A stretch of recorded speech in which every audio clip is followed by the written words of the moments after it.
Technically, the notion of AI is really about a constellation of machine learning, natural language processing, reasoning. But for me, there's something really interesting in what it means to be human in a world of artificial intelligence and algorithms and chatbots. And I'm really interested in the tension between the technology and the humanness.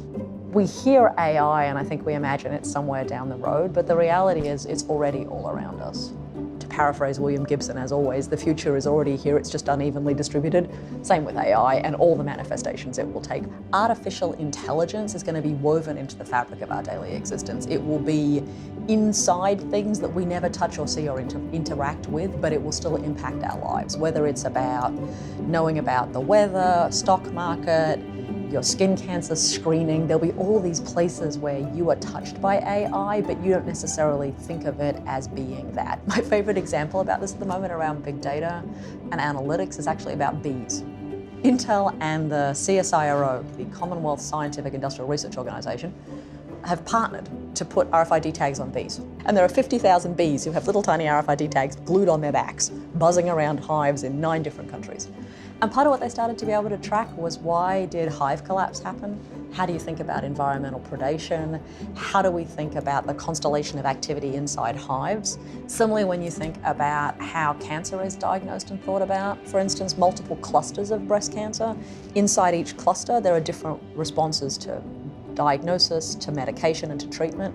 You can type an individual's DNA, read it against those clusters, work out which cluster they're in and start to precision modify treatment for them. So imagine a world in which for one particularly deadly form of cancer, we now have a computational potential for solving it.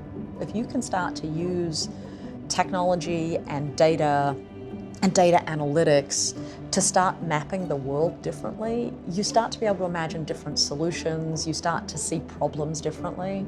And on its best days, that's what this will be, and it will be amazing.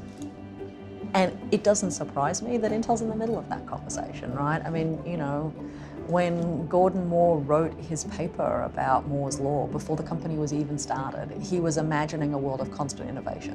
It's a company that was built on an idea.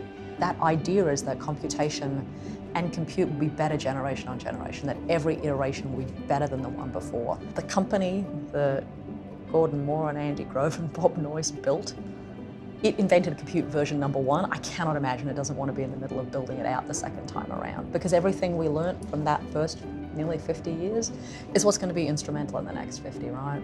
It's just the medium is slightly different.